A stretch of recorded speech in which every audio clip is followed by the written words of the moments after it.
अमन, अब हम इस हवन कुंड में मत्स्यगंधा के आंसुओं की बलि देंगे। उसके बाद सबसे पहले ये दक्षिण मुखी शंख सोने का हो जाएगा और आप अपने हाथों इसे बजाएंगे और इसकी ध्वनि जहां जहां तक जाएगी वहां वहां तक हर लोहे की वस्तु सोना हो जाएगी। तो देर किस बात की? शुरू कीजिए। मत्स्यगंधा के आंसू चाहिए। मत्स्यगंधा, अपने आंसू दे। नहीं दूंगी। मेरे प्राण भी ले लोगे तब भी नहीं दूंगी। हमें दंडित करने के लिए विवश न कर। तुम जानती नहीं, हम तांत्रिक हैं, तांत्रिक। हम अपनी तंत्र विद्या से तुम्हें ऐसी पीड़ा देंगे कि तुम्हारी आंखों से आंसू थमने का नाम ना लेंगे। तो फिर देर किस बात की? तो कष्ट हम विवश हैं। हम नहीं दे सकते तुम्हें दंड। तुम्हारे आंसू तभी फलित होंगे जब तुम उसे अपनी इच्छा से दोगी। नहीं दूंगी और ना ही पूरा होने दूंगी तुम दोनों की ये लालच।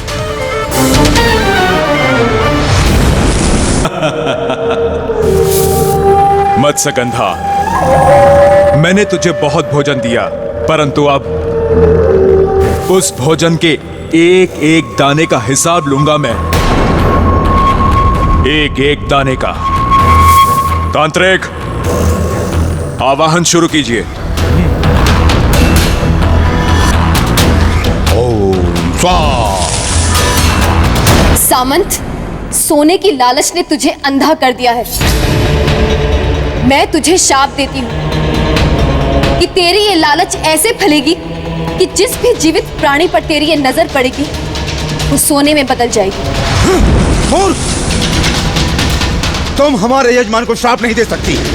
हम तुम्हें इसी हवन कुंड में भस्म कर देंगे।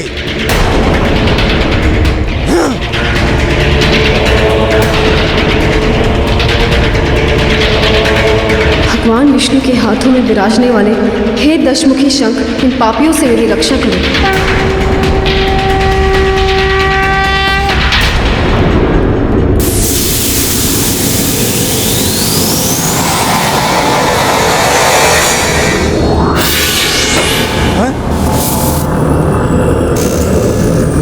तांत्रिक, यदि मत्स्यगंधा का श्राप सत्य हो गया तो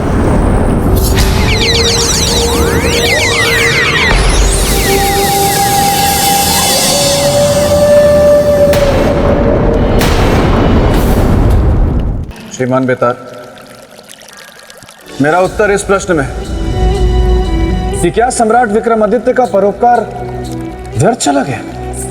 और आप ही ने मुझसे कहा कि सम्राट विक्रमादित्य इस विश्व में किसी भी चुनौती से परास्त नहीं हो पाए, तो फिर वो इस चुनौती से कैसे पराजित हो सकते? राजन, जब आप मेरे मित्र की प्रशंसा करते हैं ना, तो आप मुझे बहुत अच्छे लगते हैं, परंतु जब आप मेरे मित्र के सिंहासन को प्राप्त करने की बात करते हैं तो आप मुझे एक हिंसक मतलब मुझे अच्छा नहीं लगता। इसीलिए मैं रक्षक बनकर इस सिंहासन की रक्षा करता हूँ, और अगर कोई इसे हथियाने की कोशिश करे तो मुझे क्रोध आ जाता है, और जब मुझे क्रोध आ जाता है तो मैं तिलमिला उठता हूँ, और मैं जब तिलमिला उठता हूँ तो मैं शेर का रूप ले लेता हूँ। श्रीमान बेताल, मैं तो कहता हूं कि आप सिर्फ शेर का रूप ही धारण नहीं कर लेते, बल्कि आप हृदय से भी बिल्कुल शेर की तरह निडर, शेर की तरह अडिग और शेर की तरह खूंखार भी। लेकिन श्रीमान बेताल, मुझे ऐसा क्यों लगता है कि जब भी सौंदर्य लेखा आती हैं आप कुछ डर से जाते हैं? मतलब वैसे तो आप शेर हैं, लेकिन जब वो आती है तो आप चूहे में परिवर्तित हो जाते हैं। कौन कहता है? कौन कहता है ये? वो तो स्त्री है ना, तो उसका सम्मान करता हूँ। स्त्रियों का सम्मान करना चाहिए, इसीलिए मैं भी कर देता हूँ। वरना डरती वो है मुझसे राजन। डरती है बहुत। क्या बात कर रहे हैं? मेरे सामने आते ही उसकी चिट्टी पिट्टी गुम हो जाती है, बाल खड़े हो जाते हैं उसके, त्राहिमाम त्राहिमाम करके भागती है। मतलब डरती आपसे वो है? सच में? हाँ हाँ, क्या बात है श्रीमान बेताल। निसंदेह। मैं तो ये कहूंगा कि आप पुरुष जाति के लिए एक उदाहरण है, बिल्कुल सशक्त उदाहरण। अच्छा श्रीमान बेताल, वैसे तो सौंदर्य लेखा किष्किंधा पर्वत में जाप के लिए गई, लेकिन मान लीजिए कि यदि सौंदर्य लेखा इस समय ठीक आपके पीछे हो, तो आप क्या कहेंगे? क्या कहेंगे? मतलब शेर बने रहेंगे या फिर चूहे में परिवर्तित हो जाएंगे? राजन, आप बड़े मजाकिया हैं। पीछे क्या, वो अगर मेरे सामने होती तो सामने सामने बात होती, और अगर वो पीछे भी होती तो मैं पीछे घूमता और कहता। कहिए। क्या कहते हैं? मैं कहता कि सौंदर्य लेखा, मैं तो मजाक कर रहा था। अच्छा, श्रीमान बेताल, अरे श्रीमान बेताल, आप ठीक हैं? वैसे आपको देखकर मुझे इस बात का पूर्ण विश्वास हो गया कि सिर्फ मनुष्य नहीं, बेताल भी स्त्री के वश में ही रहते हैं। वैसे आप अभी ठीक तो हैं? मुझे क्या हुआ है? मैं बिल्कुल ठीक हूँ राज। ये जो कुछ भी आपने देखा, ये मेरा स्त्री के प्रति सम्मान था। ऐसे मैं सम्मान करता हूँ स्त्रियों का। खैर आप ये सब छोड़िए, हम हमारी चर्चा को आगे बढ़ाते हैं। तो आप क्या बता रहे थे महारानी के बारे में? मैं ये कह रहा था श्रीमान बेताल, कि सतीत्व स्त्री का एक ऐसा बल है जिसे कोई भी नहीं छल कर सकता, और देवी रागेश्वरी अपने पति से अत्यंत प्रेम करती है, इसलिए वो कभी भी तक्षक के षड्यंत्र में शामिल नहीं हुई। तो फिर वो क्यों तक्षक का साथ दे रही थी? क्यों अपनी इच्छा से तक्षक से विवाह कर रही थी? क्या कारण था इसका? इसका कारण था सम्मोहन। तक्षक ने उन पर सम्मोहन कर दिया था, इसलिए उनके सोचने समझने की शक्ति क्षीण हो गई।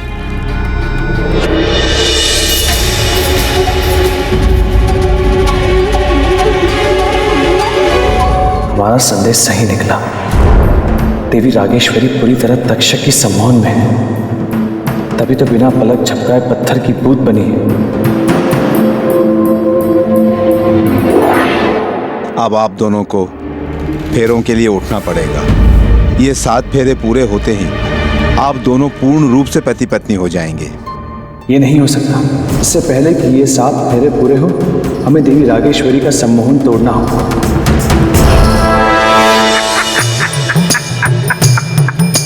तो राजन, महारानी सम्मोहित है, ये बात तो मेरे मित्र को पता चल गई, लेकिन उस सम्मोहन को तोड़ना कैसे है, ये उन्हें कैसे पता लगा होगा, ये बताइए आप, वो भी अभी, तुरंत। श्रीमान बेताल, ये बात तो जन साधारण जानता है। यदि जिस व्यक्ति पर सम्मोहन हुआ हो, यदि वो धातु के बर्तन में स्वयं को देख ले, तो सम्मोहन टूट जाता है। और अवश्य चक्रवर्ती सम्राट विक्रमादित्य को यह विधि पता होगा, और उन्होंने इस विधि का ही इस्तेमाल किया।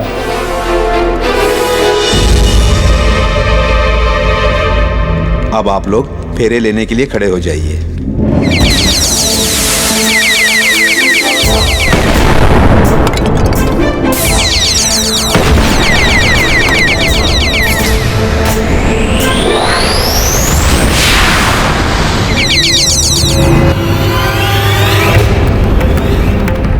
ये सब क्या है? मैं यहाँ कहाँ हूँ? क्या हो रहा है ये सब? कौन हो तुम? हम आपके होने वाले पति है देवी। बस एक बार फेरे हो जाए, फिर हम सदा सदा के लिए विवाह के बंधन में बंध जाएंगे। विवाह रचाने के बारे में सोच भी कैसे सकते हो? उस सुहागन से जिसकी मांग में पहले से ही उसके पति के नाम का सिंदूर चमक रहा है। जल जाएगा तू उसकी मांग के सिंदूर से, भस्म हो जाएगा तू।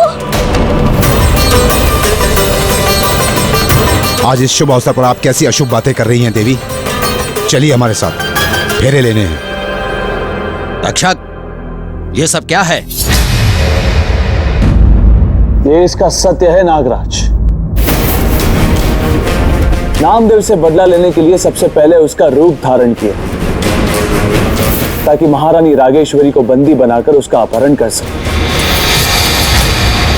और फिर उसे सम्मोहित करके उससे विवाह करना चाहा। यही उसके छल का प्रमाण है। आपने नागलोक को कलंकित होने से बचा लिया सम्राट। आपका बहुत बहुत आभार।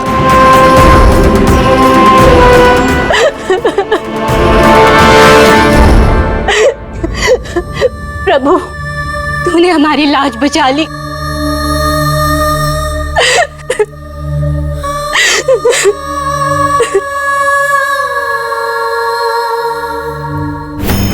तक्षक, कहां जा रहे हो तक्षक? रुको तक्षक, रुक जाओ तक्षक, रुको तक्षक।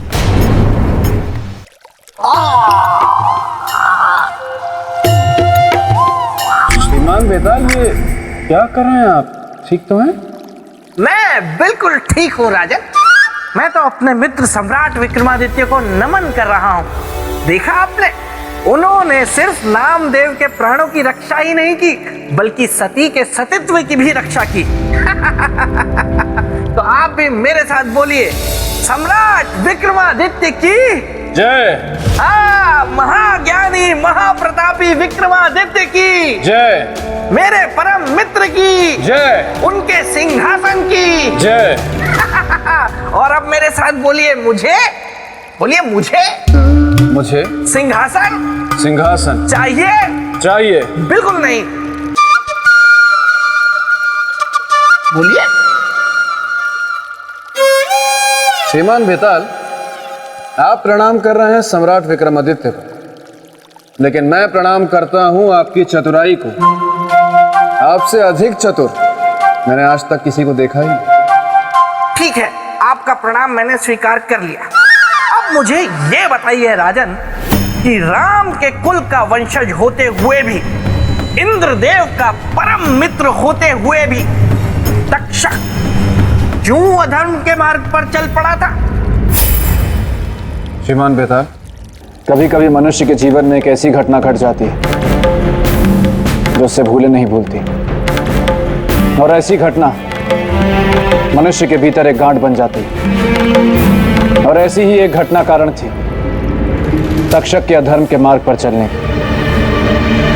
महाभारत काल में जब पांडवों के लाक्षागृह में आग लग गई थी, तब उस आग के कारण पूरा जंगल जल उठा था। उस जंगल के जीव जंतुओं के साथ साथ उसमें तक्षक की मां की भी मृत्यु हो गई, और उसकी मां की इसी मृत्यु ने उसे मनुष्यों का घोर विरोधी बना दिया था। ज्ञान तो है आप में। धन्यवाद। परंतु मेरे जितना नहीं है। राजन देखिए, पाप का घड़ा एक न एक दिन भरता है और फूटता भी है। उसी तरह तक्षक के पापों का घड़ा भर चुका था। तक्षक, तुमने घोर अपराध किया है। तुम दंड के भागी हो। नागराज, तक्षक का अपराध क्षमा के योग्य नहीं है। महारानी रागेश्वरी के साथ इसने छल किया है। सम्राट विक्रमादित्य, आपका न्याय तीनों लोकों में सर्वश्रेष्ठ है, इसलिए इस विश्वासघाती का न्याय भी आप ही करें। तो ये तुच्छ मानव करेगा तक्षक का न्याय, जो इस तक्षक के सामने एक कण के बराबर भी नहीं है। विक्रमादित्य, तुम मरने के लिए तैयार हो जा।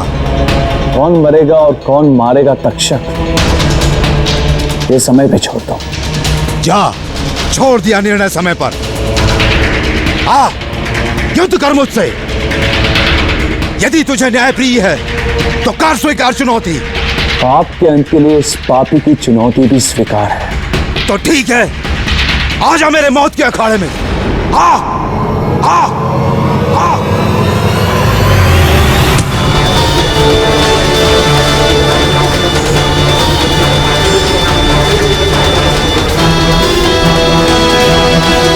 विक्रमादित्य, तूने बहुत बड़ी गलती की है जो मेरी चुनौती को स्वीकार किया है। मेरी चुनौती को स्वीकार करने का मतलब है अपने ही हाथों से अपनी चिता को सजाना। तेरा अंत अब निकट आ चुका है विक्रमादित्य।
अब तू भस्म होगा मेरे विष से।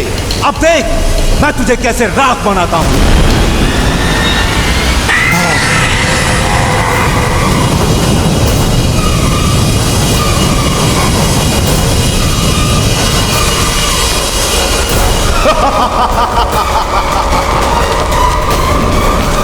तू तक्षक को दंडित करने चला था, उस तक्षक को जो मनुष्यों का साक्षात काल है। विक्रमादित्य के साथ साथ पूरी मनुष्य जाति भी यह सुन ले कि तक्षक को कोई भी दंडित नहीं कर सकता है, कोई भी नहीं और कभी भी नहीं।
अपनी भूल स्वीकार कर लो तक्षक, इसी में तुम्हारी भलाई है। विक्रमादित्य, तुम मेरी भलाई के बारे में नहीं, अपनी भलाई के बारे में सोचो, क्योंकि प्राणी सदैव अपने बारे में ही सोचता है।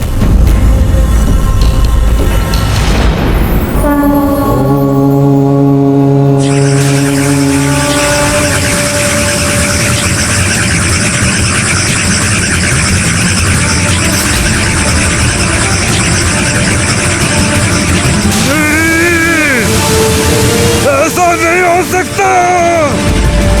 मुझे कोई मानव कभी पराजित नहीं कर सकता। तुम्हारी इस पराजय का मूल कारण तुम्हारा पाप है तक्षक,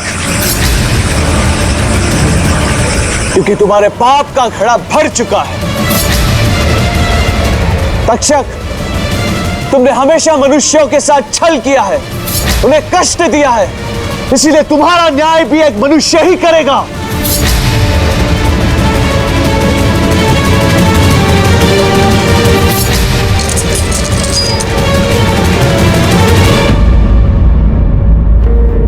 न जाने कहां होगी महारानी, किस अवस्था में होगी। महाराज, महाराज। महारानी आप आ गई, आप कुशल तो हैं?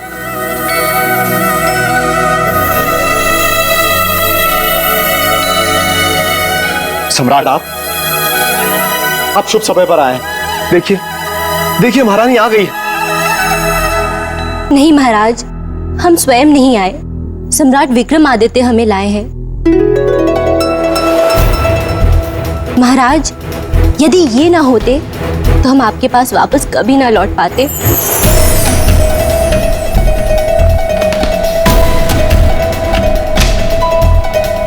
धन्यवाद सम्राट, मैं तो आपके उपकार के सामने बोना हो गया। आपने तो मुझे अपना ऋणी बना। नहीं महाराज, मनुष्य कभी मनुष्य का ऋणी नहीं होता। अगर आपको ऋणी होना है तो उस परमपिता परमात्मा का होना चाहिए जिसने हमसे ये उपकार करवाया, आपके इस धूमिल संसार को हरा भरा बनाने के लिए हमारा सहयोग किया और इस कर्तव्य का पालन करने की शक्ति दी हमें। किंतु ये सब हुआ कैसे? किसने किया ये सब? महाराज, ये सब इसने किया है महाराज। हाँ महाराज।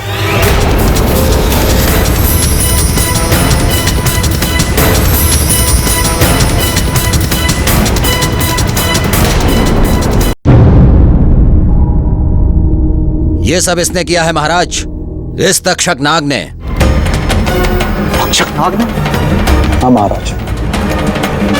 मुझे क्षमा कर दीजिए महाराज, मैं प्रतिशोध में अंधा हो गया था। तक्षक, तू क्षमा के योग्य नहीं है। फिर भी यदि क्षमा मांगना चाहता है तो उस अंगरक्षक से मांग जिसे हमने तेरे कारण मृत्यु दंड दे दिया था। उसकी अंधी मां से मांग जिसके घर का सहारा छिन जाता।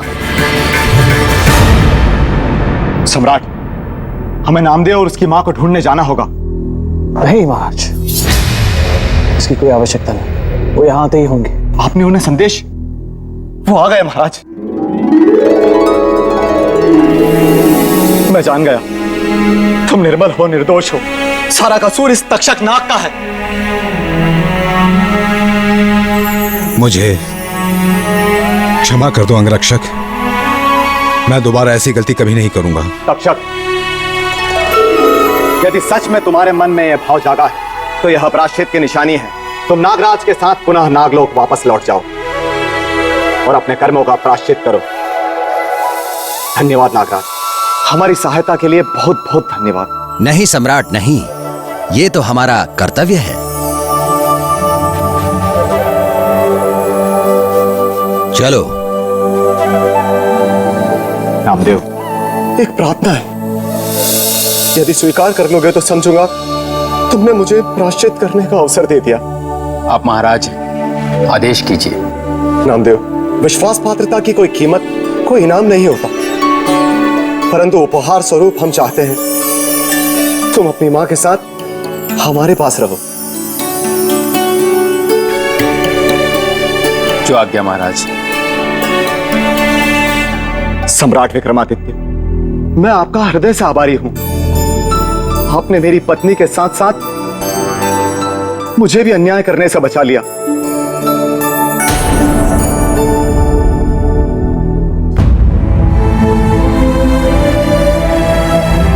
क्या बात है महारानी राजेश्वरी, इस खुशी के अवसर पे आपकी आंखों में आंसू क्यों? हमारा अनुष्ठान अधूरा ही रह गया।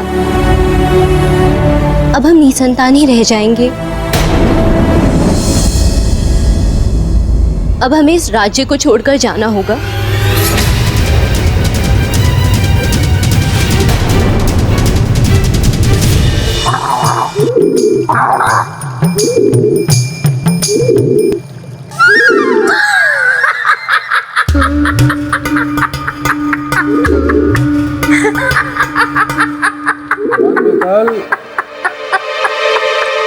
चौंकिए मत राजन, मुझे पशु पक्षियों की ठीक है भाषाएं भी आती है। मैं इनसे बात कर सकता हूँ। वाह श्रीमान बेताल वाह, आपकी महिमा देखकर दिन प्रतिदिन मेरे हृदय में आपका स्थान और ऊंचा होता जा रहा है। आप महान हैं। वो तो मैं हूं ही, लेकिन राजन क्या आप जानना नहीं चाहेंगे कि मैंने इस कबूतर से क्या कहा और फिर इसने मुझसे ऐसा क्या कह दिया कि मुझे इतनी जोर से हंसी आ गई? अवश्य जानना चाहूंगा। तो सुनिए, मैंने इस कबूतर से कहा कि कबूतर जरा मुझे बताओ कि क्या मेरे मित्र के सिंहासन पर राजा भोज बैठने योग्य है कि नहीं? तो पता है इसने क्या कहा? क्या कहा? इसने मुझसे कहा कि श्रीमान बेताल, ये तो आप वैसा ही प्रश्न कर रहे हैं कि जैसे आप पूछ रहे हो कि क्या एक छोटी सी डिबिया में बड़ा सा हाथी फैल कर सो सकता है या नहीं। देखा राजन, मतलब इस कबूतर ने भी कह दिया कि आप मेरे मित्र के सिंहासन के लायक नहीं। श्रीमान बेताल, मैं आगे की कथा सुनना चाहूंगा। मुझे पता था आप यही कहेंगे, हट करेंगे, मानेंगे नहीं। सुनिए आगे की कथा।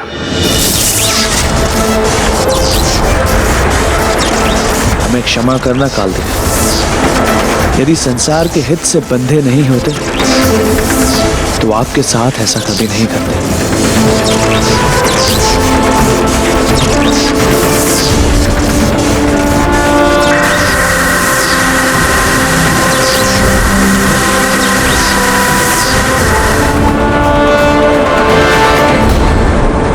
अब आप मुक्त हो, आप अपने लोक वापस जा सकते हैं कालदेव। चक्रवर्ती सम्राट विक्रमादित्य, आपने अपना परोपकार करके अपनी समस्या का समाधान कर लिया, किंतु हमारी समस्या का समाधान अभी तक नहीं हुआ। हमारी समस्या वैसी की वैसी है।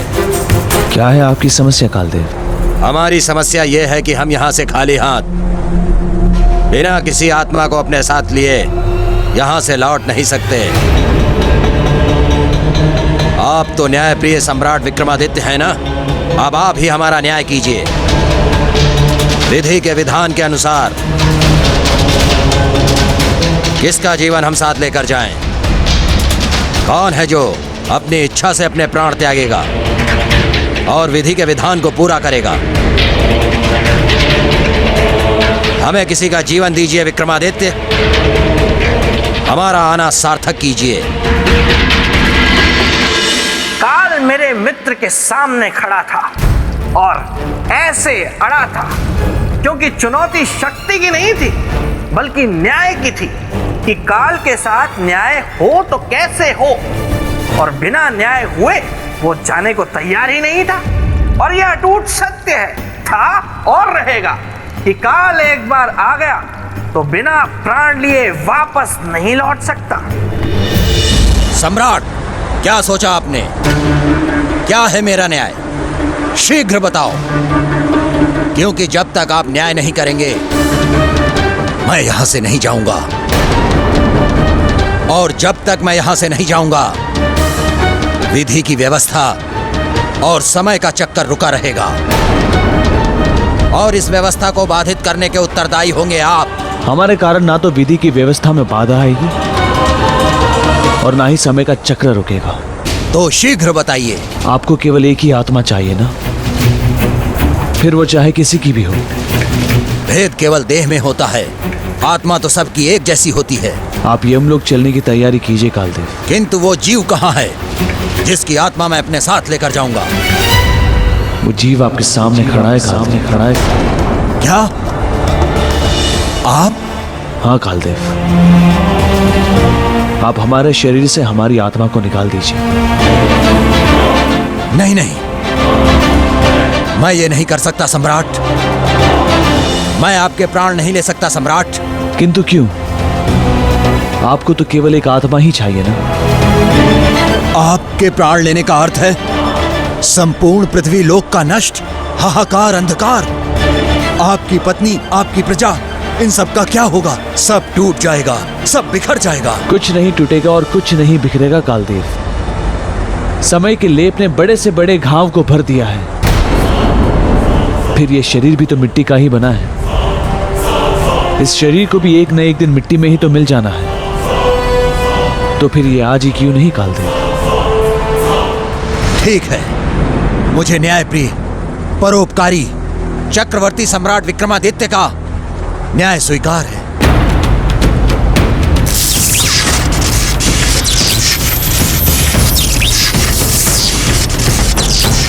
सम्राट, मुझे आपकी एक और अनुमति चाहिए। आदेश दीजिए। सम्राट, मैं जानता हूं कि आप सह शरीर मेरे साथ चल सकते हैं, किंतु काल किसी को उसके शरीर के साथ नहीं ले जा सकता। काल की विधि में ऐसी व्यवस्था नहीं है। मुझे अनुमति दीजिए कि मैं आपकी देह से आपकी आत्मा को मुक्त कर सकूं। मुझे अनुमति दीजिए कि मैं आपकी देह से आपकी आत्मा को मुक्त कर सकूं। अनुमति है आपको।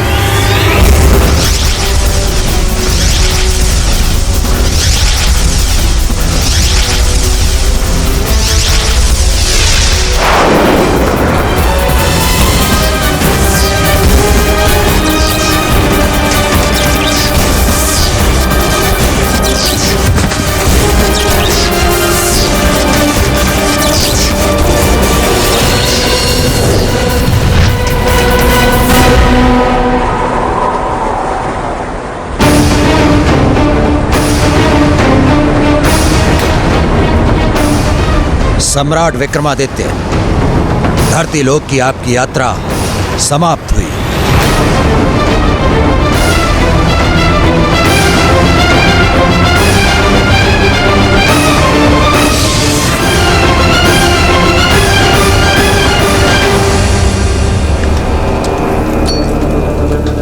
समझ में नहीं आ रहा है, काल अभी तक आया क्यों नहीं? यमराज के चरणों में काल का प्रणाम। कहां थे काल तुम? इतना विलंब क्यों लग गया आने में? जबकि तुम ध्वनि की गति से जाते हो और बिजली की गति से आते हो। महाराज, पृथ्वी लोक में एक सत्य पुरुष ने मुझे रोक लिया था। उसने मुझे बंदी बना लिया। परिणाम स्वरूप जिसको मुझे लाना था उसके स्थान पर किसी और को लाना पड़ा। किसे लेकर आए हो?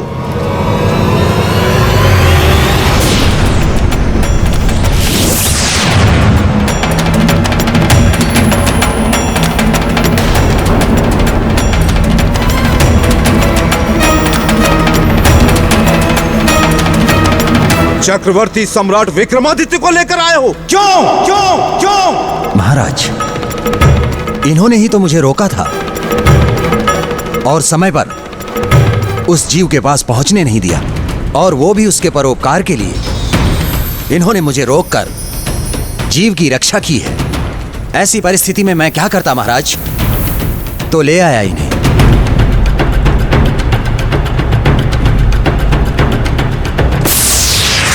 यमराज, ये क्या अनर्थ किया है काल ने? चक्रवर्ती सम्राट विक्रमादित्य को अकाल मृत्यु दी है। नहीं इंद्रदेव, इसमें कालदेव की कोई गलती नहीं। हमने अपनी स्वेच्छा से अपने प्राण त्याग किए हैं। सम्राट, आपकी इच्छा आपकी मृत्यु पर नहीं है, आपकी इच्छा केवल आपके जीवन पर है। और अभी आपको जीना है, संसार को आपकी आवश्यकता है, इसलिए आप अपनी स्वेच्छा से मृत्यु का वरण नहीं कर सकते। यमराज, सम्राट के प्राण लौटा दीजिए। किंतु अब यह संभव नहीं है इंद्रदेव। क्यों संभव नहीं है? क्योंकि जिस नामदेव की मृत्यु निश्चित थी, वह मृत्यु के बाद महाराज रुद्र प्रताप के यहाँ पुत्र रूप में जन्म लेने वाला था,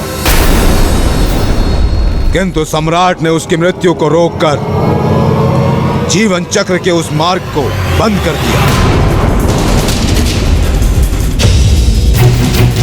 यदि अब मैं सम्राट विक्रमादित्य को मुक्त करता हूं, तो जीवन मरण का सारा विधान असंतुलित हो जाएगा।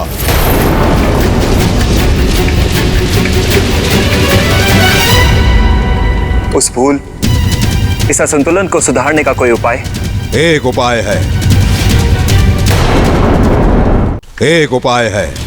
वह क्या? यदि सम्राट विक्रमादित्य राजा रुद्र प्रताप के जीवन में अपने कर्म पुण्य से संतान की व्यवस्था कर दें। यदि सम्राट ने ऐसा किया तो आप इन्हें इनके प्राण लौटा देंगे? अवश्य। ठीक है, तो लौटा दीजिए इन्हें इनके प्राण। बस केवल एक सप्ताह के लिए लौटाऊंगा इनका जीवन। उसी एक सप्ताह में इन्हें राजा रुद्र प्रताप के यहाँ संतान की व्यवस्था करनी होगी। यमराज, सम्राट विक्रमादित्य बहुत ही प्रतापी सम्राट है, वे अवश्य सफल होंगे। किंतु सफल इन्हें निर्धारित समय के भीतर होना होगा इंद्रदेव। यदि एक सप्ताह के भीतर संतान की व्यवस्था कर देंगे तो जीवन और मरण का चक्र तो बचेगा ही, साथ ही इनका जीवन भी समाप्त होने से बच जाएगा। अन्यथा इनकी मृत्यु को कोई टाल नहीं पाएगा।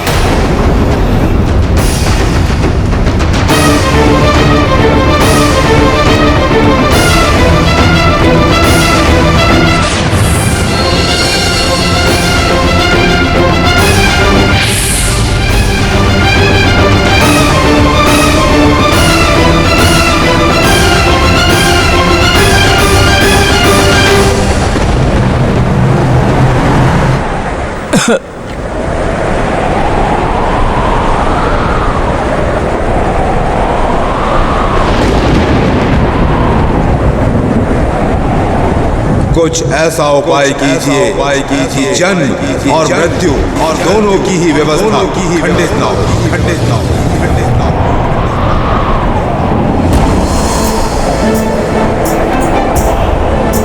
अब इस कार्य में विधाता ब्रह्मदेव ही हमारी सहायता कर सकते हैं। ओम ब्रह्मदेवाय नमः। ओम ब्रह्मदेवाय नमः। ओम ब्रह्मदेवाय नमः।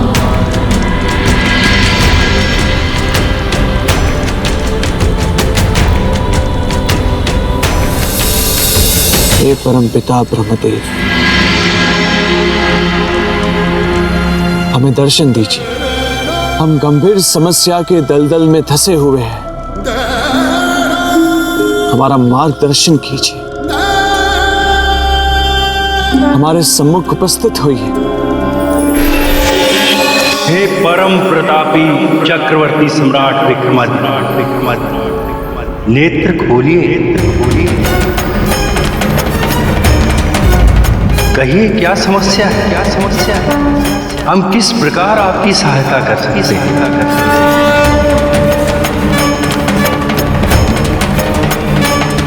ब्रह्मदेव, हम जिस संकट में घिरे हुए हैं उस संकट से उभरने का मार्ग बताइए। हम तो अपनी जान देकर भी उबर नहीं पाए। तो आप ही एक सहारा है विधाता। बताइए, बताइए क्या संकट, क्या संकट? संकट है नामदेव नामक व्यक्ति की जीवन की रक्षा करके महाराज रुद्र प्रताप और महारानी रागेश्वरी की संतान प्राप्ति का मार्ग बंद कर देना। हम उनके संतान प्राप्ति का मार्ग जानना चाहते हैं ब्रह्मदेव। मार्ग तो है सम्राट, किंतु सरल नहीं है, सरल नहीं है। इसका पथिक अकेला नहीं होता। आप मार्ग बताइए ब्रह्मदेव। मार्ग को सरल बनाना व्यक्ति के हाथों में होता है। वो है संतान दान का मार्ग। यदि कोई अपने भाग्य की संतान उस दंपत्ति को दान कर दे तो उनके यहाँ संतान का जन्म हो सकता। किंतु कोई और क्यों? हम अपनी संतान दान कर देंगे उन्हें। अब हमारी संतान उन्हें दे दीजिए ब्रह्मदेव। इसके लिए आपको अपनी पत्नी से सहमति लेनी है। हम अपनी पत्नी को जानते हैं ब्रह्मदेव, वो मना नहीं करेगी। फिर भी वो एक स्त्री है और स्त्री को संतान का मोह अधिक होता है। हम उन्हें मना लेंगे ब्रह्मदेव। और ये भी जान लीजिए कि आपके भाग्य में केवल एक ही संतान है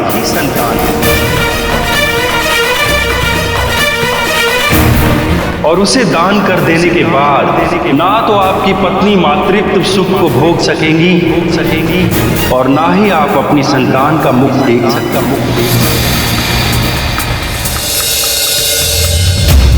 अभी निर्णय आपको करना है।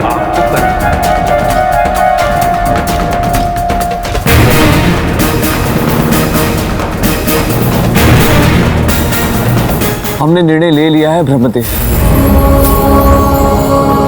यदि हमारे परोपकार से किसी का जीवन सुखमय होता है तो हमें वो परोपकार कर देना चाहिए। आप हमारे भाग्य की संतान उन्हें दे दीजिए ब्रह्मदेव।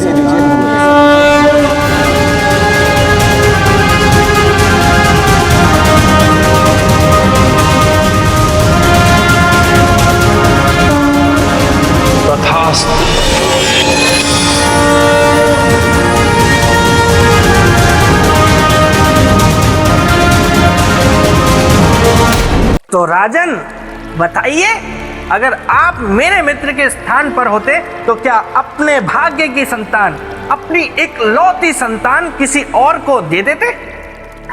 बताइए उत्तर दीजिए राजन। अच्छा ऐसा कीजिए, वो वहां दूर वृक्ष देख रहे हैं, उसकी उस डाल को मैं छू कर वापस आऊंगा और उसके ऊपर लगे पुष्प को चूम कर वापस आऊंगा। तब तक आपको उत्तर देना है, ठीक है? और अगर आप उत्तर नहीं दे पाए तो फिर आप सिंहासन को भूल जाएंगे, ठीक है? तो चलिए मैं ये चला।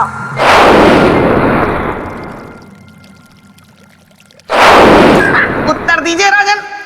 ये क्या श्रीमान बेटा, आपने तो मुझसे कहा था कि आप उस वृक्ष पे उस पुष्प को चूम कर आएंगे, पर आप तो वहां गए नहीं।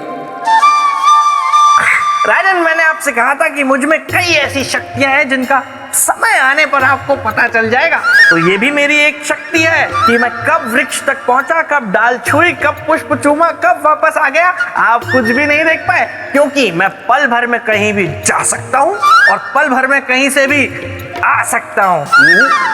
नहीं श्रीमान बेटा, जब तक मैं आपको प्रत्यक्ष रूप से उस पुष्प को चूमते हुए नहीं देख लेता तब तक मैं नहीं मानूंगा। आप जाइए उस पुष्प को चूम कर आइए, मैं प्रतीक्षा कर रहा हूं।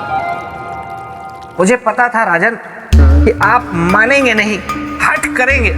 छोड़िए, खैर जाने दीजिए, आप आगे की कथा सुन लीजिए, क्योंकि आपकी असली परीक्षा अभी बाकी है। और वैसे ही मेरे मित्र विक्रमादित्य की भी असली परीक्षा बाकी थी, क्योंकि अपने निर्णय के बारे में उन्होंने महारानी को अब तक नहीं बताया था।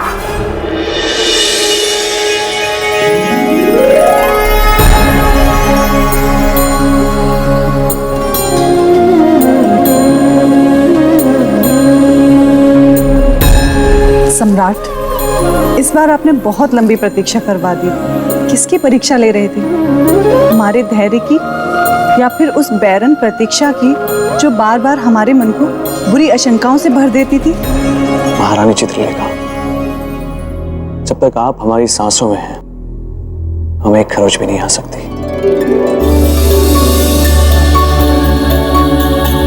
हमें आशीर्वाद दीजिए, जिससे हमारी सांसों में आपकी भक्ति और प्रेम सदा ऐसे ही बनी रहे। अच्छा, आप जिस कार्य के लिए गए थे वो कार्य तो पूरा हो गया ना सम्राट? कार्य तो हुआ महारानी, परंतु पूर्ण नहीं हुआ, और इसे पूर्ण करने के लिए हमें आपकी सहायता की आवश्यकता है। हम कुछ समझे नहीं सम्राट। आप हमारे साथ चलिए।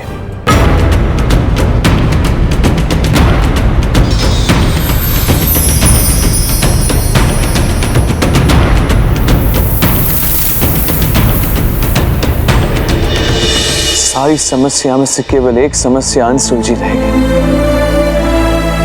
कौन सी समस्या सम्राट? पुत्र प्राप्ति के लिए महारानी रागेश्वरी ने व्रत रखा था,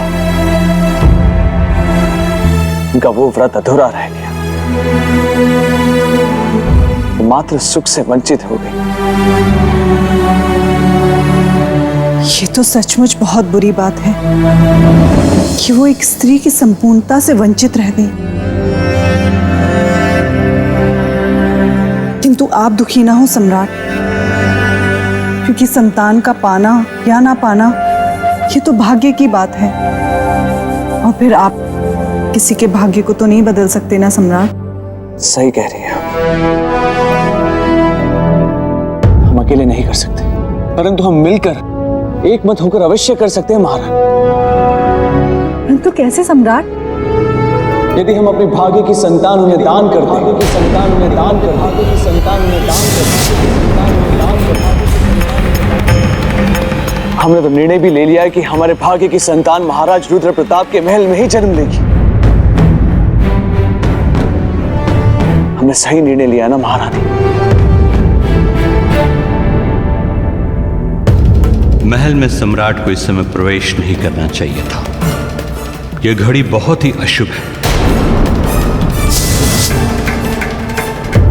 ऐसा नहीं कि हम कठोर हैं और आपकी भावनाओं को समझ नहीं पा रहे। तो फिर आप ही बताइए ना कि हम अपना सौभाग्य कैसे किसी को दान कर दें? इसलिए क्योंकि जीवन का सच्चा सुख परोपकार में, कुल का सम्मानित रथ संतान से नहीं धर्म से आगे बढ़ता है। इसलिए महाराज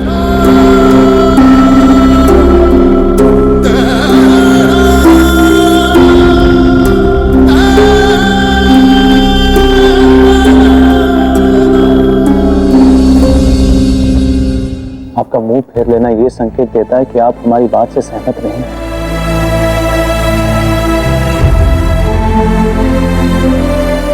ठीक है, कोई बात नहीं, आप अपना निर्णय लेने के लिए स्वयं स्वतंत्र हैं। हम आप पे कोई दबाव नहीं डालते, परंतु एक विनती है आपसे महाराज। यदि ये विनती संतान दान से संबंधित है तो एक माँ ये विनती सुने बिना उसे ठुकराती है।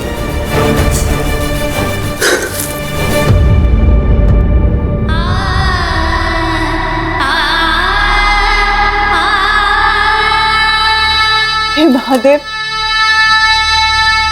कि आपने हमें किस धर्म संकट में डाल दिया है। एक और पत्नी धर्म, दूसरी तरफ स्त्री धर्म, और तीसरी तरफ मातृ धर्म।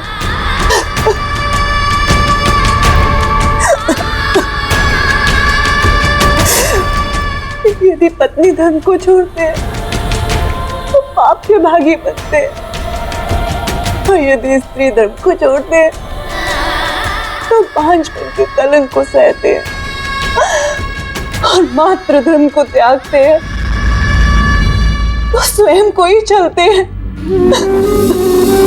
हे महादेव, ये कैसी विडंबना है?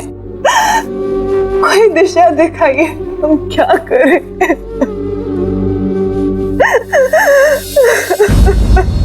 आंसू पोछिए महाराज चित्रलेखा, आपकी आंखों में आंसू अच्छे नहीं लगते।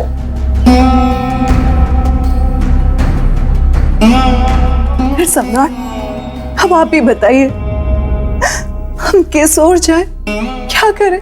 किसी और नहीं, आप वहीं रहे, अपने निर्णय की उसी धुरी पर जिस पर आप हैं। संतान दान करने का संकल्प हमारा है, आप चिंतित ना हो। परंतु निर्णय लेने से पहले हम आपको कुछ दिखाना चाहते हैं। आपको हमारे साथ चलना होगा।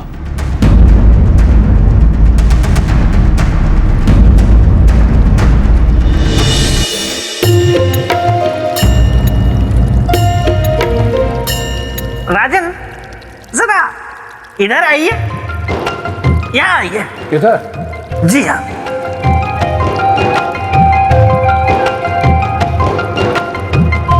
सिंहासन के बीच में खड़े हो जाइए।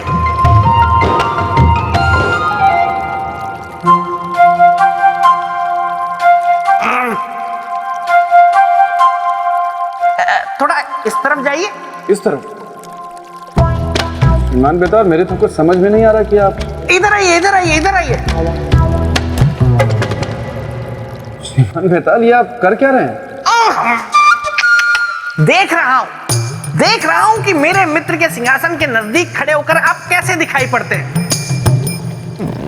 जच रहा हूं ना? बिल्कुल भी नहीं। राजन, आप जब मेरे मित्र के सिंहासन के समीप खड़े होकर अच्छे नहीं लग रहे, तो इस पर बैठकर कैसे लगेंगे? तो आप मान लीजिए कि ये सिंहासन आप पर और आप इस सिंहासन पर शोभा नहीं देंगे। श्रीमान बेताल, यदि आपका मनोरंजन हो गया हो तो आगे की कथा सुनो। मुझे पता था आप नहीं मानेंगे, हट करेंगे आप। ठीक है, सुनिए आगे की कथा। प्रिय प्रजाजनों, हम जानते हैं कि हमारे बीच से किसी का भी जाना दुखदाई होता है, परंतु भाग्य और विधि के विधान को कोई नहीं बदल सकता।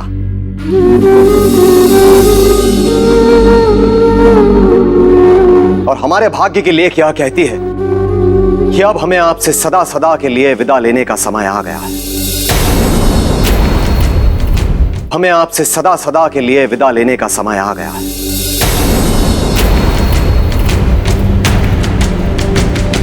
हे धर्मसभा के ऋषियों, हमने यह विचार कर लिया है कि अब इस पापमय जीवन को जीने का हमें कोई अधिकार नहीं। इसलिए आज रात्रि के शुभ पहर में हम दोनों ने जल समाधि लेने का निर्णय किया। नहीं महाराज, नहीं, आप ऐसा निर्णय नहीं ले सकते। आप हमें अनाथ करके नहीं जा सकते महाराज। हम आपको अपने से दूर नहीं जाने देंगे महाराज। हाँ, नहीं जाने देंगे महाराज को। शांत शांत। भक्तजनों, स्नेह का बंधन मत डालिए इनके पैरों में, जाने दीजिए इन्हें।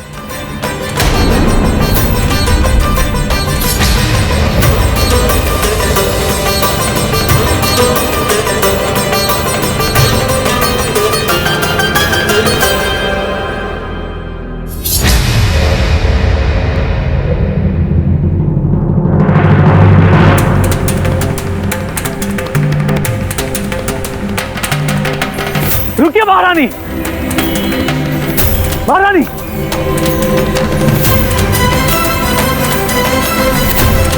कहाँ जा रही है? किसी का जीवन बचाने। किसका? राजा रुद्र प्रताप और महारानी रागेश्वरी का। उनका दुख हमसे देखा नहीं गया। यदि हमारे अजन्मे शिशु के दान से उनके और उनकी प्रजा के जीवन में सुख के पल आ सकते हैं, तो हम अपनी संतान का दान कर देंगे। छोड़ देंगे हम अपना मातृत्व पद, किंतु हम उन्हें बचाएंगे। क्या कह रही हैं आप? जी महाराज, यही हमारा अटल और अंतिम निर्णय है। आपको पाकर धन्य हो गए हम। हमारी प्रेरणा के स्रोत भी केवल आप ही हो महाराज। आपका बहुत बहुत धन्यवाद।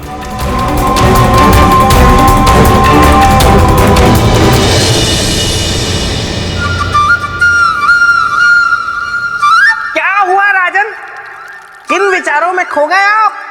सोच रहा हूं कि महारानी चित्रलेखा ने कितना बड़ा त्याग किया था। एक पल जिस त्याग का उन्होंने घोर विरोध किया था, तो दूसरे ही पल किसी का दुख देखकर उस त्याग को करने को तुरंत तैयार हो गए। मेरे मित्र सम्राट विक्रमादित्य थे ही इतने सौभाग्यशाली जो उन्हें ऐसी पत्नी मिली थी।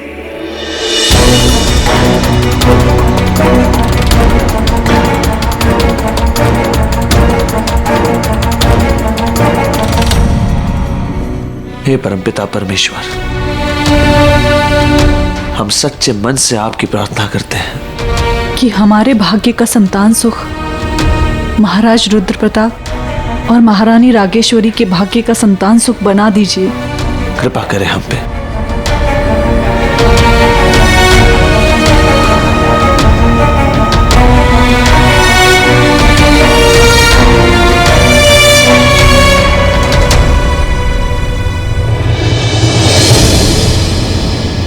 अब हमें आज्ञा दीजिए।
क्यों देवी, क्या हुआ? क्या जीवन के प्रति मोह जाग गया या फिर डूबने से भय लगने लगा?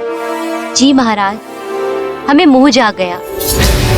मैं कुछ समझा नहीं महारानी। महाराज, हमें हमारे गर्भ में जीवन की अनुभूति हुई है। ये कैसे हो सकता है महारानी? ये आपका भ्रम है।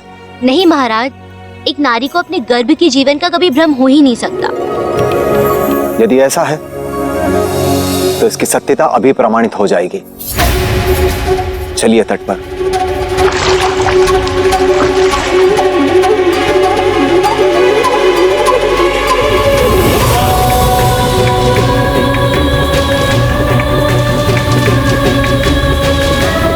ऋषिवर, महारानी अभी अभी भ्रम का शिकार हुई है। तनिक इनकी नाड़ी तो देखिए।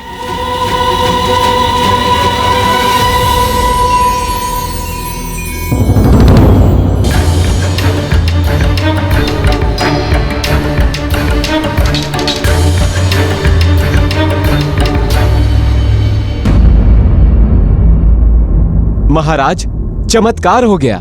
महारानी के जीवन के साथ एक और जीवन जुड़ चुका है। ये आप क्या कह रहे हैं ऋषिवर? सत्य कह रहा हूं महाराज।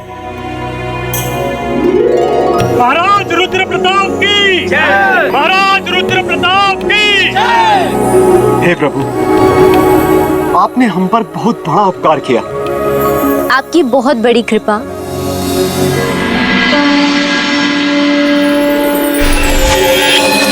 राजन, ये उपकार प्रभु का नहीं अपितु परोपकारी सम्राट विक्रमादित्य का है।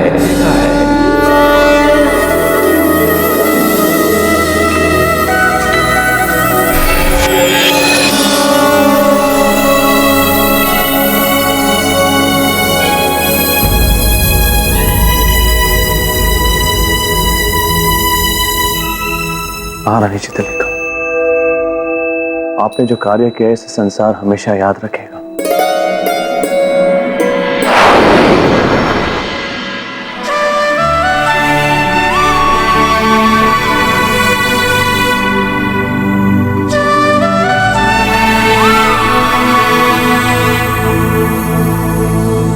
इंद्रदेव, सम्राट, आज आप दोनों ने परोपकार का जो उदाहरण प्रस्तुत किया है वह इस संसार में ध्रुव तारा के समान चमकेगा। ऐसा महान परोपकार ना तो पहले कभी देखा गया है और ना ही भविष्य में कभी देखा जाएगा। सच में सम्राट, इस धरती पर आप धर्म के सच्चे प्रतिनिधि हैं। आज पहली बार काल को किसी के परोपकार ने पराजित किया है। सचमुच आप धन्य हैं। विधि के विधान को व्यवस्थित रखने के लिए जो भूमिका आपने निभाई है, उसके लिए हम सब आपके आभारी हैं। आभार स्वरूप हम आपका लिया हुआ जीवन आपको वापस करते हैं।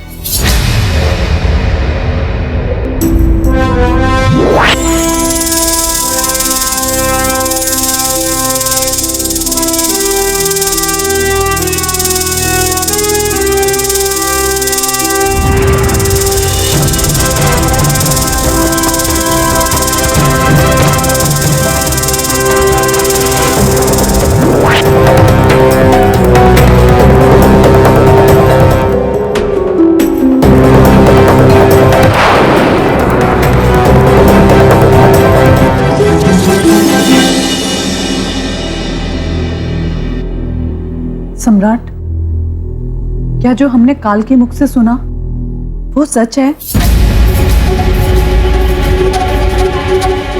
हाँ दीदी। आपने हमसे इतनी बड़ी बात छुपाई। यदि आज हम परोपकार नहीं करते तो हम तो अपना सब कुछ खो बैठते। आपने हमसे ये सच क्यों छुपाया? क्यों नहीं बताई आपने हमें ये बात? वो इसलिए क्योंकि हम चाहते थे कि इस दान का निर्णय आप अपनी स्वेच्छा और परोपकार के भाव से करें, ना कि हमारे कहने या हमारे दबाव से। और आपने हमारी मन की बात भी सुन ली महाराज। परोपकार की शक्ति से परिचित करवाने के लिए आपका बहुत बहुत धन्यवाद सम्राट। सच्चे मन से किया गया परोपकार कभी व्यर्थ नहीं होता महाराज।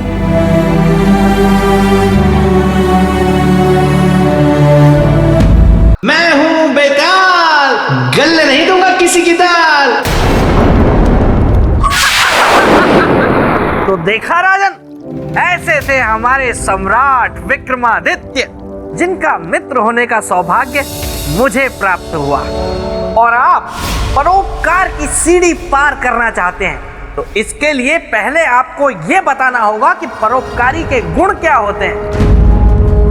और अगर आप नहीं बता पाए तो कोई बात नहीं, बस इस सिंहासन को भूल जाइए। तो बताइए राजन, परोपकारी के गुण कौन कौन से होते हैं और कितने होते हैं? 1, 2, 4 या 5? बताइए। 3। परोपकारी के 3 गुण होते हैं श्रीमान बेताल। पहला, हितकारी। दूसरा, निस्वार्थ भावना। और तीसरा, निर्णय लेने की क्षमता। जिस मनुष्य में अपने स्वार्थ से उठकर दूसरे की भलाई करने की इच्छा और परिस्थिति को देखकर तुरंत निर्णय लेने की क्षमता, वही असली अर्थ में परोपकारी। राजन, वो किताब मुझे भी दीजिएगा जिसमें से पढ़ पढ़ के आप ये सारे उत्तर देते हैं। वैसे आपने मेरे प्रश्न का उत्तर तो सही दे ही दिया है, परंतु फिर भी आप परोपकार की सीढ़ी पार नहीं कर पाएंगे। पूछिए क्यों? क्यों? वो यूं कि उसके लिए आपको सबसे पहले एक ऐसी पवित्र निधि ढूंढकर लानी पड़ेगी जो दूसरों के हित के लिए निस्वार्थ भाव से प्राप्त की गई हो, और आप ऐसा कर पाएंगे नहीं। तो सिंहासन के लोभ को भूल जाइए और छोड़ दीजिए हट। ऐसा कभी नहीं होगा श्रीमान बेताल। मैं चुनौती के लिए तैयार हूं। जय महाकाल।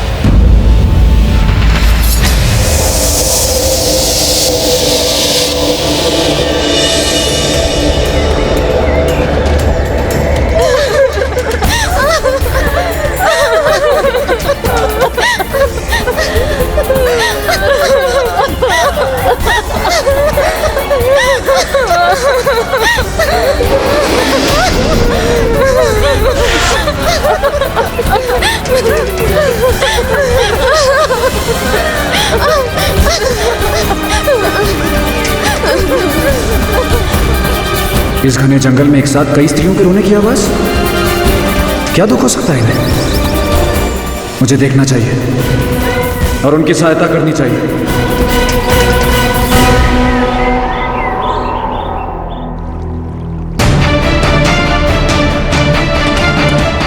यहां तो कोई भी नहीं है, जबकि रोने की आवाज तो यहीं कहीं से आ रही थी। इतनी जल्दी कोई कहां जा सकता है?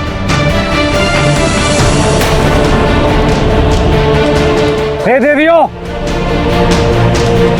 कौन है आप लोग? मैं राजा भोज हूँ। कृपया मुझे अपने दुख का कारण बताएं। मनुष्य, चले जाओ यहाँ से। यहाँ रहकर हमारा दुख और मत बढ़ाओ। तुम स्वार्थी मनुष्य क्या भला करोगे हमारा? तुम्हें तो हम बेजुबानों की हत्या करने में जरा भी दया नहीं आती। देवियों, मैं आपके दुख को बढ़ाना नहीं चाहता, बल्कि उसे कम करना चाहता हूँ। इसलिए मुझे अपने दुख का कारण बताएं और मुझे सहायता करने का अवसर दें। विधाता ने मनुष्य की 5 उंगलियां बनाई हैं और 5 उंगलियां समान नहीं होती, इसीलिए सारे मनुष्य समान हो यह भी आवश्यक नहीं। अगर कोई अधर्मी है तो धर्म की रक्षा करने वाला भी है। हम कैसे मान लें कि तुम लोभी, स्वार्थी और निर्मम नहीं हो? क्या प्रमाण है तुम्हारे पास?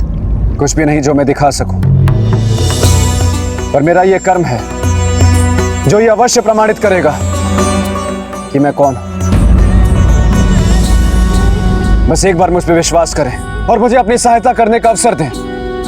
मुझे अपने दुख का कारण बताइए। हमारे दुख का कारण है सामंत और तांत्रिक।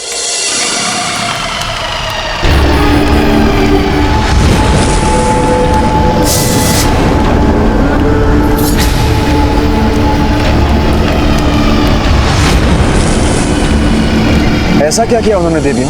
उन्होंने हमारी राजकुमारी मत्स्यगंधा को बंदी बना लिया। और बंदी बनाने का कारण? लोभ। लोभ? किस बात का? उनकी आंसुओं की आहुति का। उससे क्या लाभ होगा? सामंत, अब हम इस हवन कुंड में मत्स्यगंधा के आंसुओं की बलि देंगे। उसके बाद सबसे पहले ये दक्षिणमुखी शंख सोने का हो जाएगा और आप अपने हाथों इसे बजाएंगे और इसकी ध्वनि जहां जहां तक जाएगी वहां वहां तक हर लोहे की वस्तु सोना हो जाएगी। तो देर किस बात? शुरू कीजिए। मत्स्यगंधा के आंसू चाहिए। मत्स्यगंधा, अपने आंसू दे। नहीं दूंगी।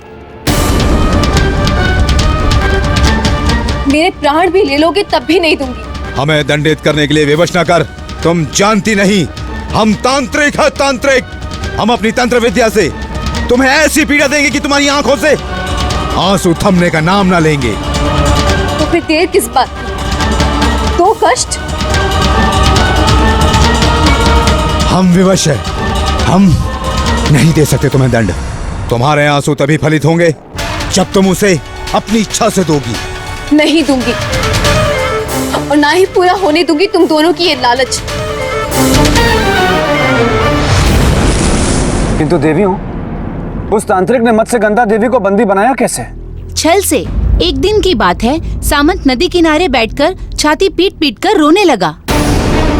वो डूबकर जान देने लगा था। मत्स्यगंधा को उस पर दया आई तो जान देने का कारण पूछा। सामंत ने अपने पाप काटने के उपाय स्वरूप जल परियों को भोजन खिलाने की बात कही। उसने ये भी कहा वो जो भोजन देता है उसे आप जल परियां ग्रहण नहीं करती हैं, जो सच भी था। कहने लगा जब तक उसका पाप नहीं कटेगा ऐसे में जीकर क्या करेगा, उसका मर जाना ही अच्छा है। ये सुनकर मत्स्यगंधा को दया आई और उन्होंने उनका भोजन ग्रहण करना स्वीकार कर लिया और वही उनके लिए काल बन गया। उसका भोजन ग्रहण करने के लिए वो नदी से बाहर आई। तभी घात लगाए बैठे तांत्रिक ने अपनी तंत्र की शक्ति से हमारी राजकुमारी को बंदी बना लिया और उनके आंसू लेने के लिए अपने साथ लेकर चला गया। अब समस्या ये है कि यदि मत्स्यगंधा ने अपनी इच्छा से आंसू दे दिए, हम सभी जल परियां सदा सदा के लिए अंधी हो जाएंगी। इसका मतलब कि जो कुछ भी हुआ वो सोची समझी सुनियोजित चाल के तहत हुआ। मनुष्य कभी भी विश्वास के पात्र नहीं होते। काजल की कोठरी में रहने वाले सभी काले हों ऐसा आवश्यक नहीं। मैं आपकी इस भ्रांति को अवश्य दूर करूंगा।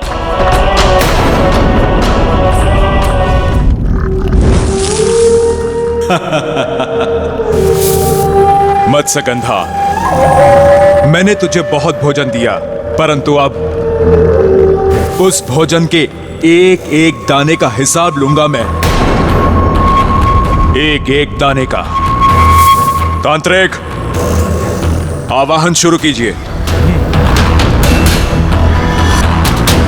ओम स्वाहा। सामंत, सोने की लालच ने तुझे अंधा कर दिया है। मैं तुझे शाप देती हूँ कि तेरी ये लालच ऐसे फलेगी कि जिस भी जीवित प्राणी पर तेरी ये नजर पड़ेगी वो सोने में बदल जाएगी। और तुम हमारे यजमान को श्राप नहीं दे सकती। हम तुम्हें इसी हवन कुंड में भस्म कर देंगे।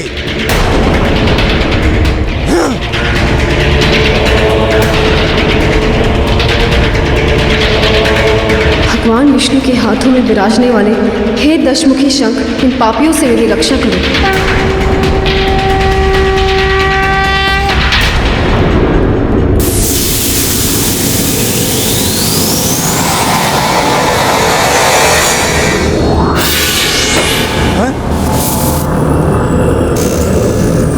तांत्रिक, यदि मत्स्यगंधा का श्राप सत्य हो गया तो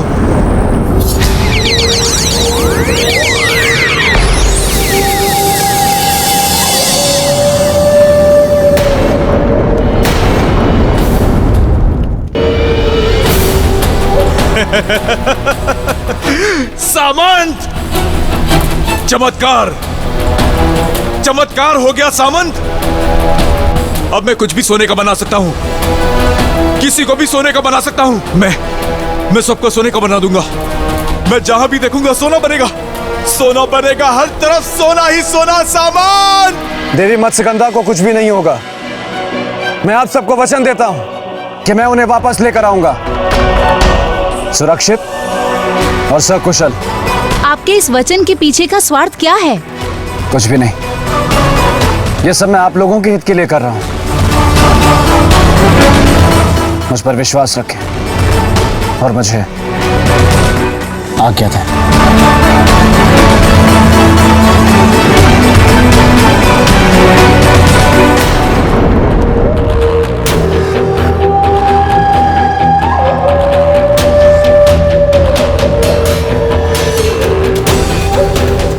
क्या बात है सामंत जी, आप आंखें बंद करके क्यों चल रहे हैं?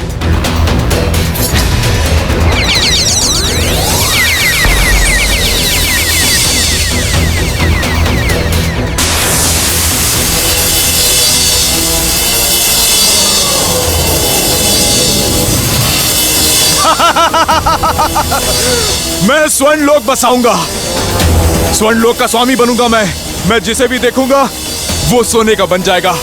सोना, सोना, हर तरफ सोना ही सोना। भाग्यवान, बाहर आइए, बाहर आइए भाग्यवान। हम आपके लिए एक शुभ समाचार लाए हैं।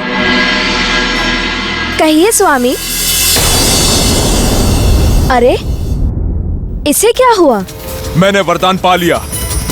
मत्स्यगंधा ने मुझे वरदान दे दिया। कैसा वरदान? कि मैं किसी भी जीवित वस्तु को देखूंगा तो वो सोने में बदल जाएगी।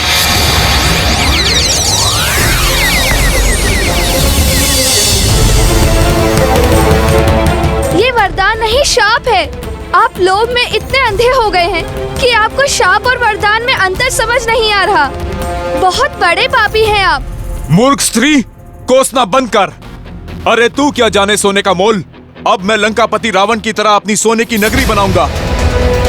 इस संसार का कुबेर बनूंगा मैं। कुबेर भी मेरा दास होगा।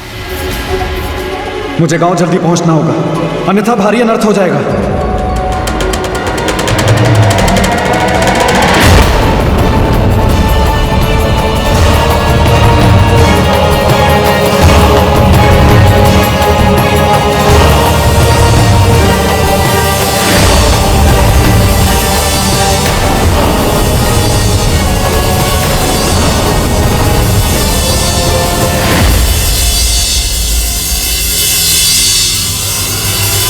देवी, ये सब क्या है? आप सब सोने में परिवर्तित कैसे हो रहे हैं? अपने पति के लोभ के कारण हम सभी जीवित प्राणियों पर मत्स्यगंधा का शाप फलित हुआ है। सोने के लालच में अपने यज्ञ के लिए उन्होंने उसे बंदी बनाकर रखा था। उसी का फल है ये सब। और देवी मत्स्यगंधा कहाँ है? नहीं जानती। और आपके पति? लोगों को सोने का बनाने के लिए।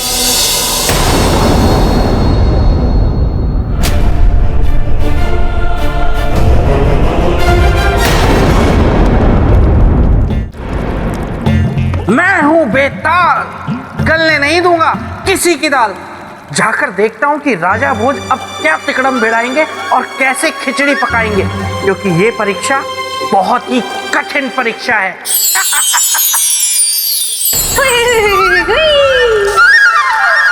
सौंदर्य लेखा तुम? हाँ मेरी बेताल, मैं सुर और तुम ताल। देखो देखो सौंदर्य लेखा, इस समय ना मैं बहुत ही आवश्यक कार्य से कहीं जा रहा हूँ। लेकिन मैं तो अभी हुआ आई, तो तुम चल दिए?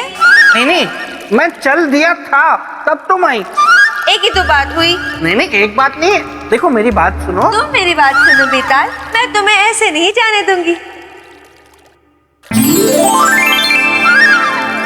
ये देखो, तुम्हारे लिए प्रेम अंगोछा हुलाई, इसे तुम्हें पहना के ही रहूंगी। अब देखो सौंदर्य लेखा, मैं ये प्रेम अंगोछा पहनूंगा, लेकिन जब तक उस पेड़ से सोने का आम नहीं गिरता ना जमीन पर, तब तक मैं ये प्रेम अंगोछा नहीं पहन सकता। सोने का आम कहाँ है? वहाँ। वो तो आम का पेड़ है ही नहीं बेताल।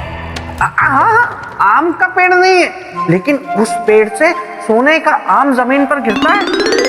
और अगर तुम्हें देखना है ना, तो एक टुक वहां पर देखना पड़ेगा, बिना अपनी पलकें झपकाए, और मुड़कर तो बिल्कुल भी मत देखना, वरना तुम सोने का आम जमीन पे गिरते हुए नहीं देख पाओगी। ठीक है? बिल्कुल मौन धारण करके वहीं देखती रहो। ध्यान लगाओ सौंदर्य लेखा, ध्यान लगाओ, आम गिरेगा।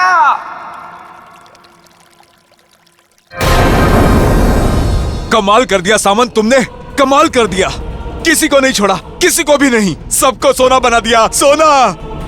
मत्स्यगंधा ने मुझे बहुत बड़ा वरदान दिया है, एकदम मेरी इच्छा के अनुरूप। सोना, सोना, सोना, केवल सोना ही सोना, सोना ही सोना, सोना ही सोना, सोना ही सोना। निश्चित रूप से यह आवाज सामंत की है।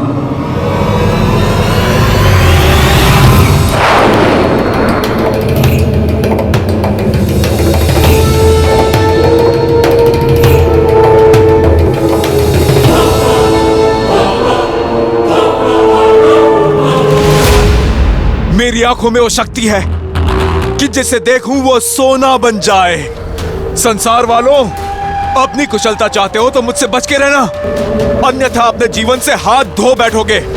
सबको सोने का बना दूंगा, सबको। किंतु सामंत, तुम सोने के नहीं हो, तुम एक इंसान हो जो मिट्टी का होता है। तुम में भी जीवन है, और जीवन का अर्थ होता है भूख, प्यास, सर्दी, गर्मी, जो सोने से नहीं मिटती, सोने से नहीं बुझती।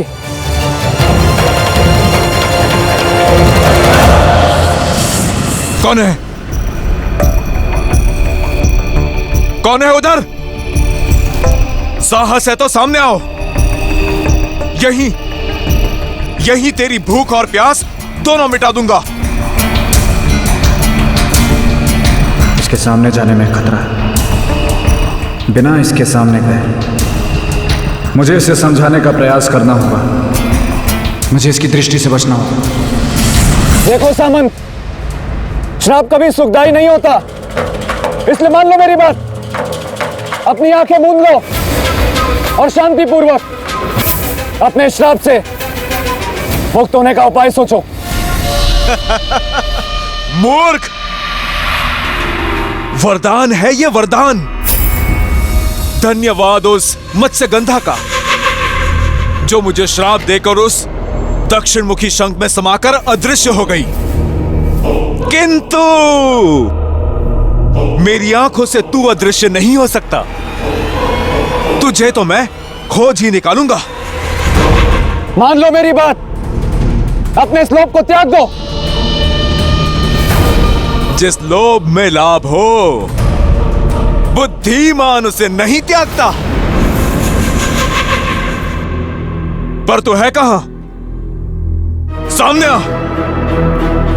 छिप कर क्यों उपदेश दे रहा है?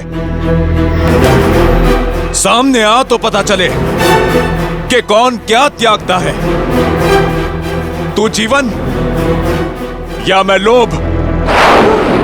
कहीं ये दुष्ट सामंत आसमान की तरफ ना देख ले, वरना मैं भी सोने का बन जाऊंगा और ऐसे ही हमेशा के लिए हवा में लटका रह जाऊंगा।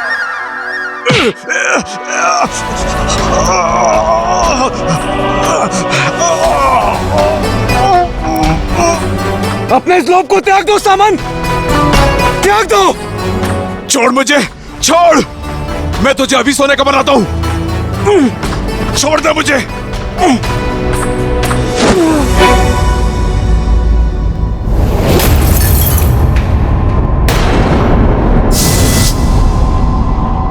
कायर, कहां छिपा है? सामने आ, सामने आ। कहां छिप गया?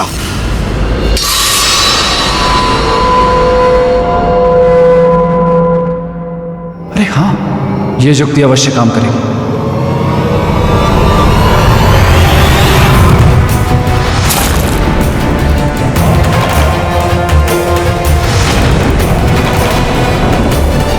अब तू भी बनेगा सोने का।